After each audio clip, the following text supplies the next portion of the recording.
with the recording. I've got it here. Doesn't hear me. Boker Tov. Good morning, everybody. Hope you're hearing me. We're in Parshat Noach, and I chose, as I told you, in Sefer Bereshit. It's amazing how much midrash there is. Look, we're in Parashat Noach, the second parasha.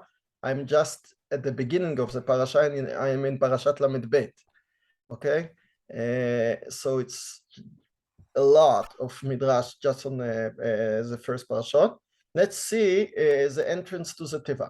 ויאמר השם לנוח בוא אתה וכל ביתך אל התיבה. So that's the entrance into the ark.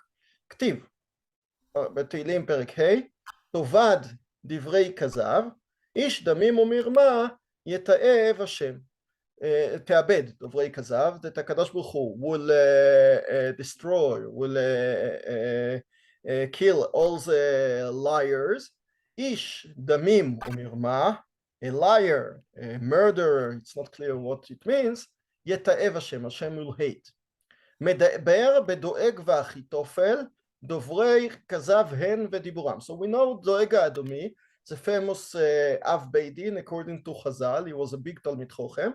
But once he saw David HaMelech by Novir HaKohanim, he flattered Shaul and told Shaul that I have seen David HaMelech in Novir HaKohanim, and because of his Halshana, all Nova Kohanim, 85 people were killed, and we know that it's not just the killing of the Kohanim, it's this destruction of the Mishkan of Nov. And it's just because Doeg, and from then on, Doeg is a symbol of Lashon Hore. Achitophel, we know that Achitophel was an advisor. He was an advisor of David, and then he became the advisor of Avshalom. And because of the Nes, he didn't, Hashem made that Avshalom didn't take his piece of advice then. So the Midrash uses them, Doeg and Achitophel, as two דוברי כזב. רב פנחס אמר, הן ומדברותיהן. הן ומדברותיהן. Okay, what does it mean?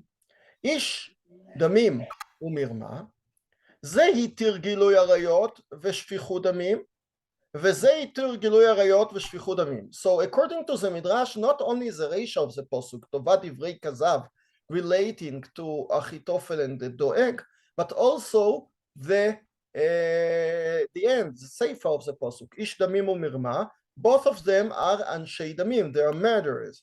זה יתיר גילוי עריות ושפיכות דמים, וזה יתיר גילוי עריות. למה? שנאמר באחיתופל, one of the עצות of אחיתופל to Avshalom in order to stress out the rebellion against his father, הוא אמר לו בוא אל פילגשי אביך, כן?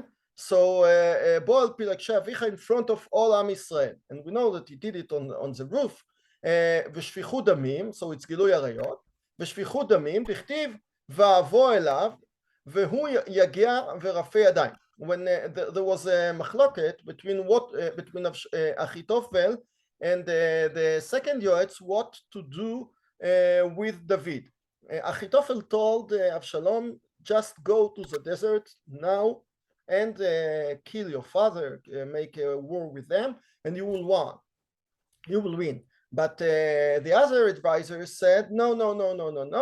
David HaMelech is like a bear, he knows how to hide, and once you lose a battle, you lose all the war. So wait few days till you'll have more, you conscript more people, you come with a big army, and then you hit him. And that was a nes, because David HaMelech had the time to rest and get ready to the battle.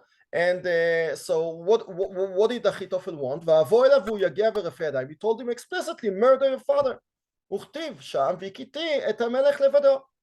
So it's שפיכות דמים and גילוי עריות אחיתופל. Okay, what about דואג?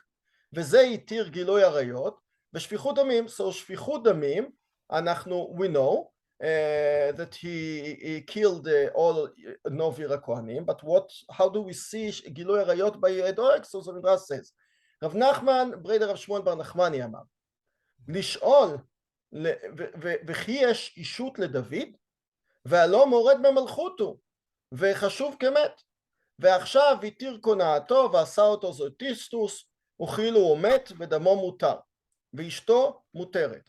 So according to Doeg gives a psak halacha to Shaul that since David is mored b'malchut and he was hiding from Shaul, Shaul was chasing after him, so therefore even now before you find him he's mored b'malchut, his blood is permitted, and ishto, one of his wife was Michal but Shaul, is permitted because he has already died. That's a psak mechudash, that you don't have to kill the mored b'malchut, he's חשוב כמת, and חשוב כמת אשתו מותרת. Very interesting. עמד שאול ונתן מיכל איש דוד על פיו לפלטי בן לאיש. It's not clear. If you read ספר שמואל ב', you see that in פרק י"ט שאול chases after David. מיכל let David escape from the house. She puts בובה in a doll in bed and tells Shaul that her husband is sick, and then he finds out, and etc. And from then on, David HaMelech goes to the desert and escapes.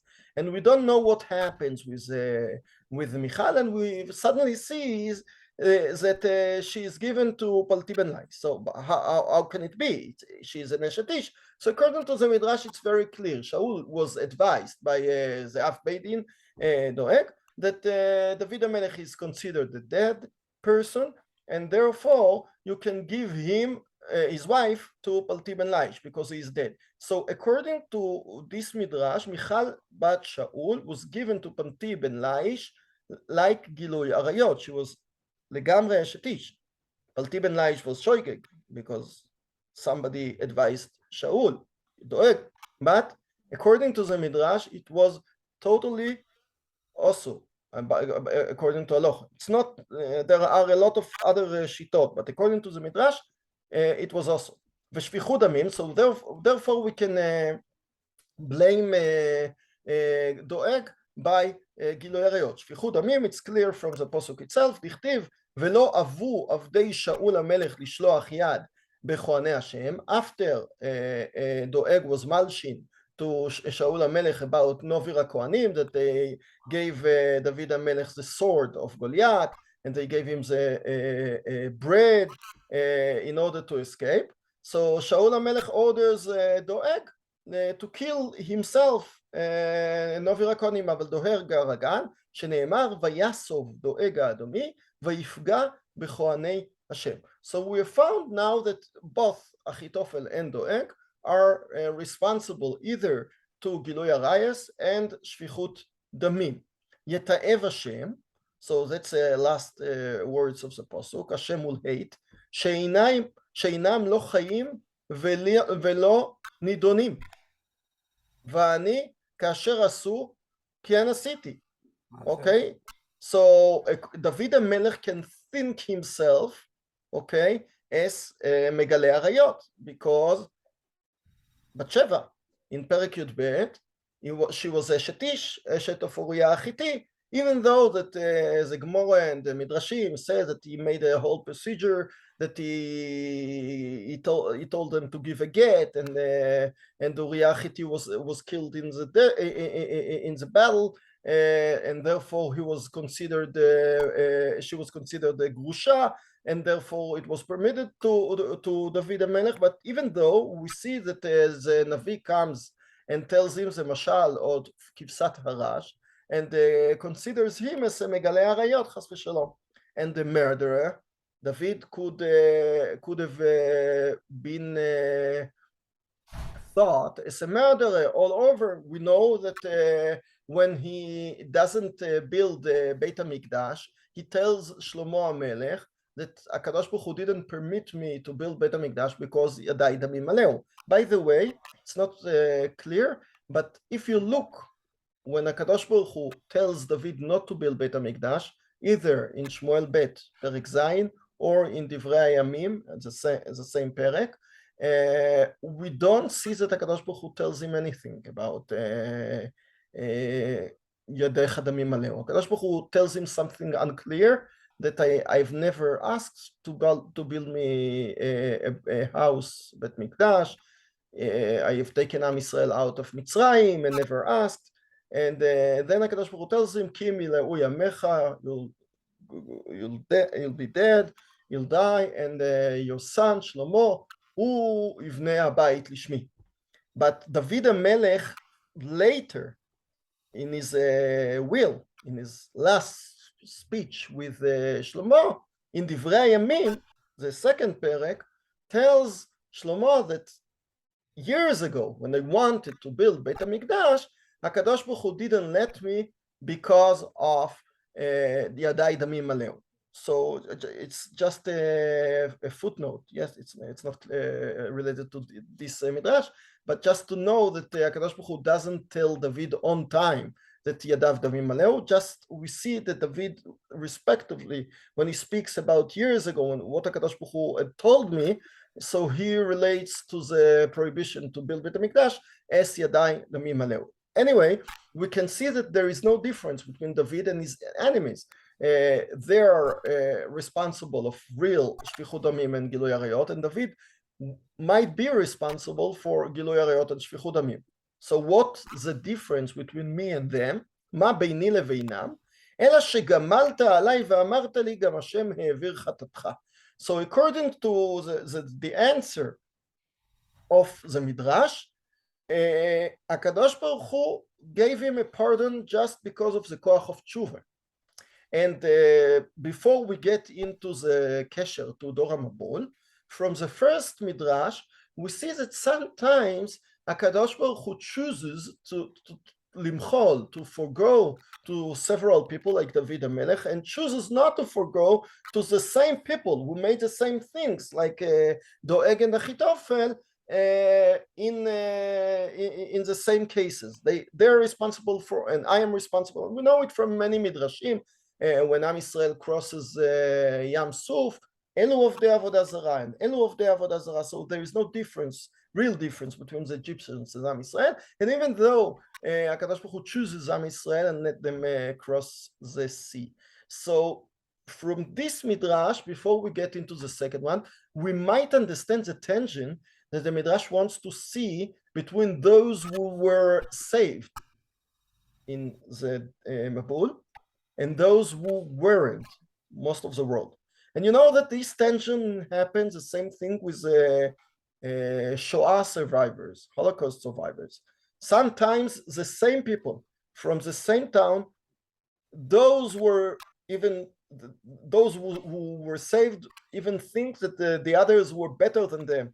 And those were killed, those weren't killed. And it's lichora, you don't see Yad Hashem. You don't see why, for any reason, the big Talmidei Chachamim were killed and the Pshutei Am were saved. Nobody knows, and there is no answer. So here, I think that the Midrash wants to show the tension. We know that Noach, according to the Midrash, wasn't such a big tzaddik, and maybe the Midrash wants to see that it's just a matter of the decision of HaKadosh Baruch Hu, who is saved and who is led to lead the world for the next world after the Mabul, and who is to get killed in the Mabul. There is no real difference between Noach and them. Maybe, I just go on, the continuation of Noach to make a Gilui Arayot immediately after the Mabul, that Noach drinks wine and makes such a case of Gilui Arayot is come in order to show us that there is no real reason why Noach should be saved. But now we go to the second Midrash, who says something totally different. דבר אחר, תאבד דוברי חזב. So the first Midrash explained תאבד דוברי חזב. דוד המלך, זה משורר of תהילים, talks about his enemies, talks about either Doeg and Achitophel. But according to this Midrash, as we know, many Midrashei Tehillim relate to David himself, and many relate to the history, to parts of the Tanakh, etc. So תאבד דוברי כזב relating to Dor HaMabul. מדבר בדור המבול, הן ודיבורן כזב.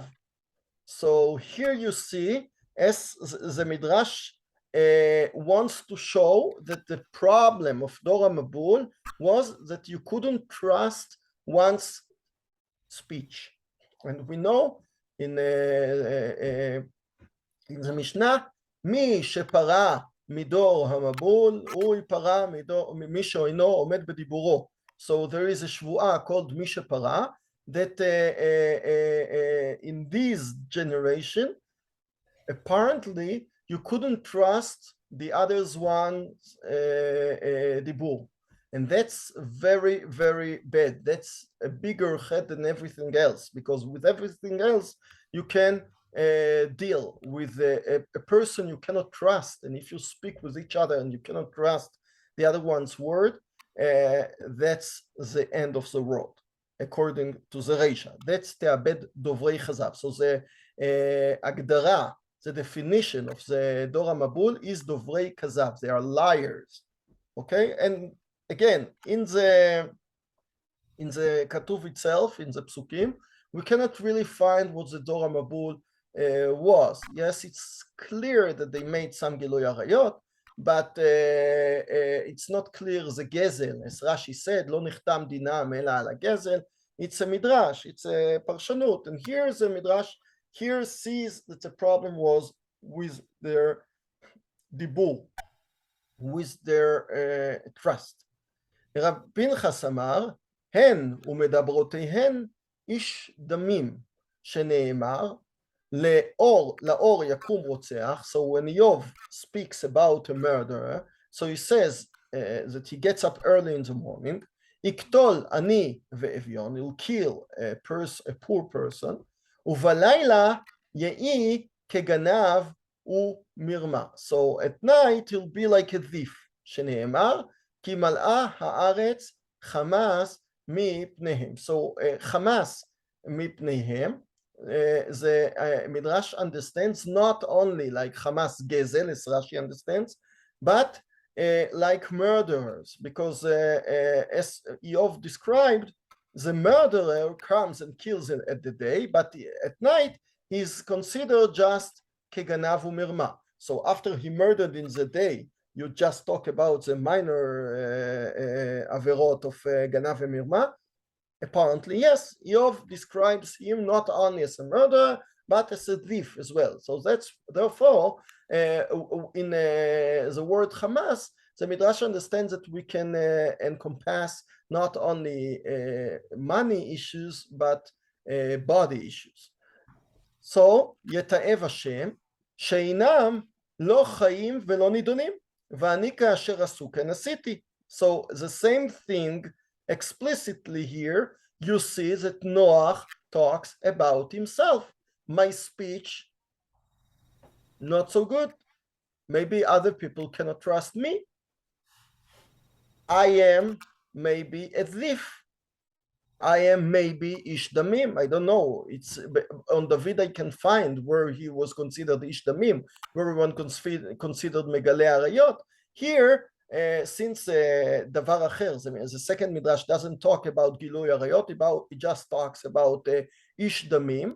So I don't know where you can find in Noach, but maybe it's his own doubts of himself that he, and maybe it's not even true. As I said about the Holocaust survivors, sometimes their fears that I am not better than my friends that were killed, it's not real true. It's not real truth. It's just a doubt of a person who survived the Holocaust. So the same thing happens with Noach, who is definitely a Holocaust survivors. The whole world is distracted and he's the only one. He is his family there are left. And he asks himself, why should I God survived?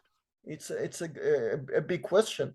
Rav Amital said many times that if he understood, that he understands that he survived and his friends didn't in the Holocaust, and he knows that that means that HaKadosh Baruch Hu put a lot of responsibility on his shoulders.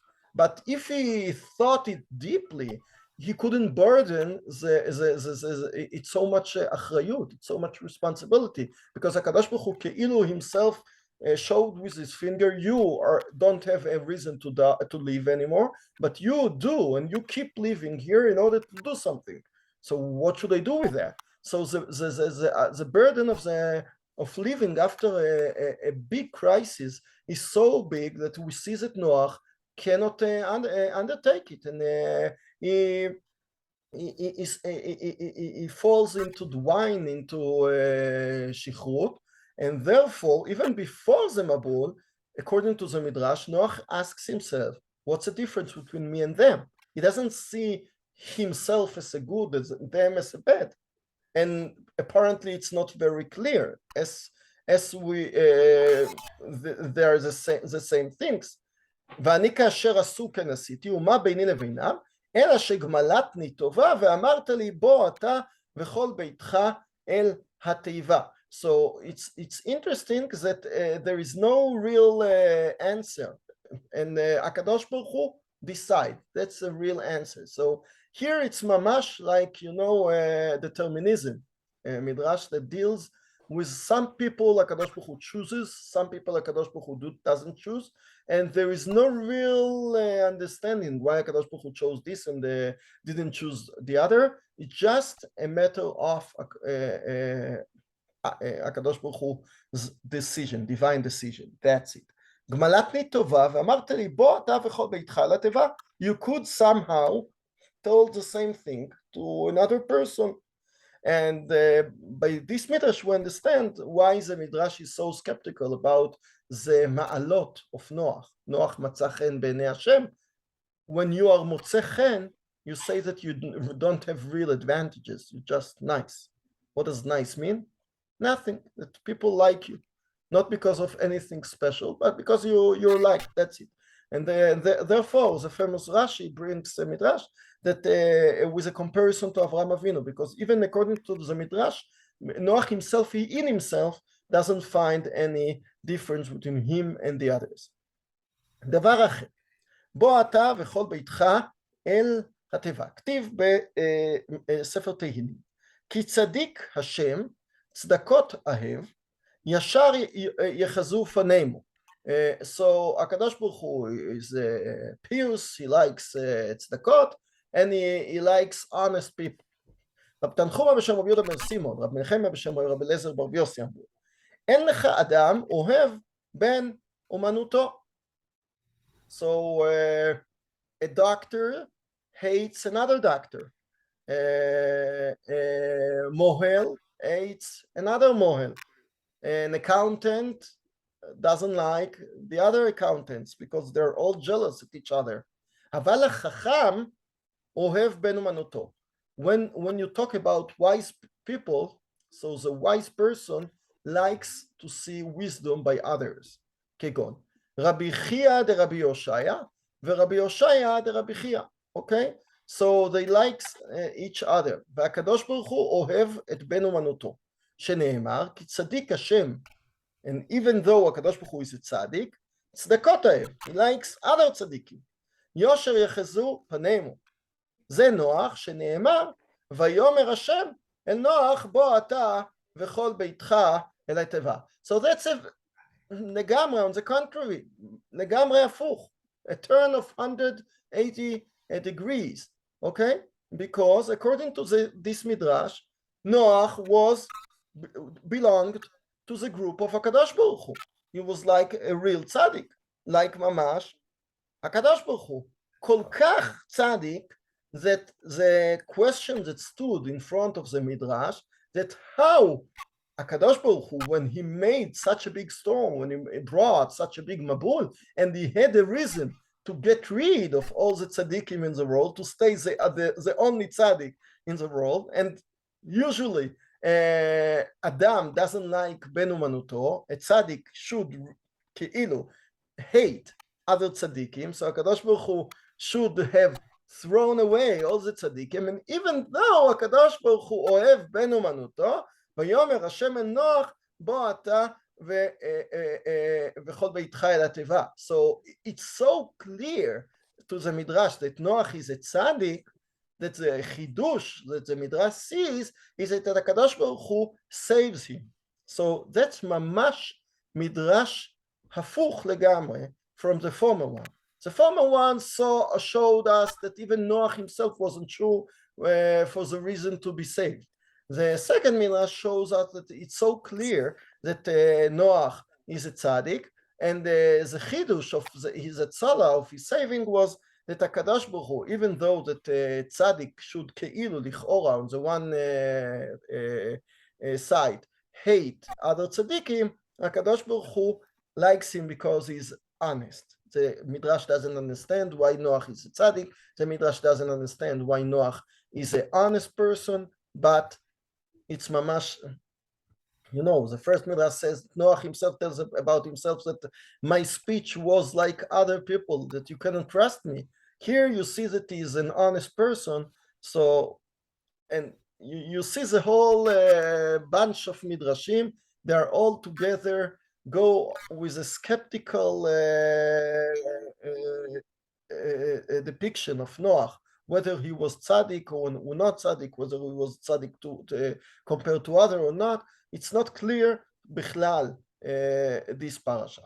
ג' כתיב השם צדיק יבחן ורשע ואוהב חמאס שנאה נפשו. So the same פרק תהילים, there it's very הקדוש ברוך הוא likes צדיקים, but he doesn't only like them, but he will examine them.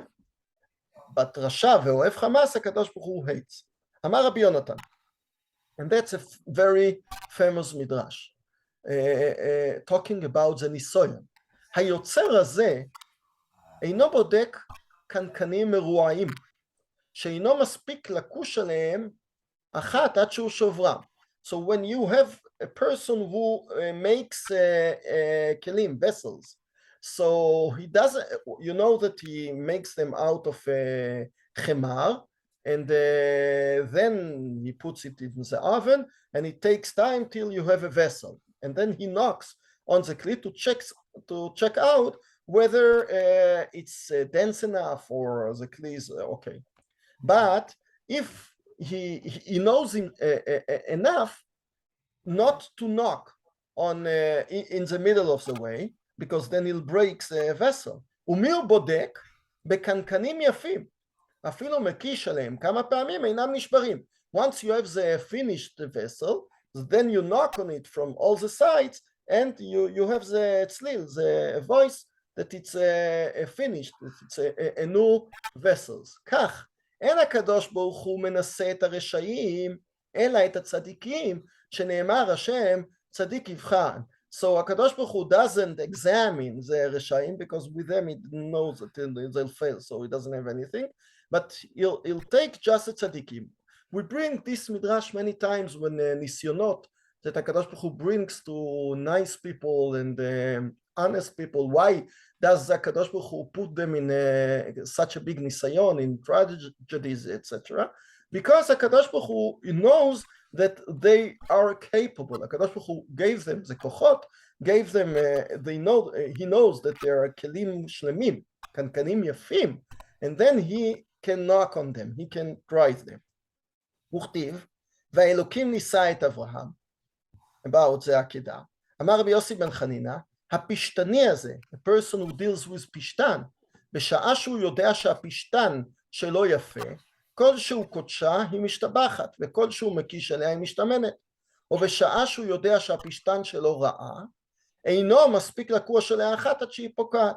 So apparently, when the פשטן is ripened enough, so if you smash it, you take out a lot of oil out of it.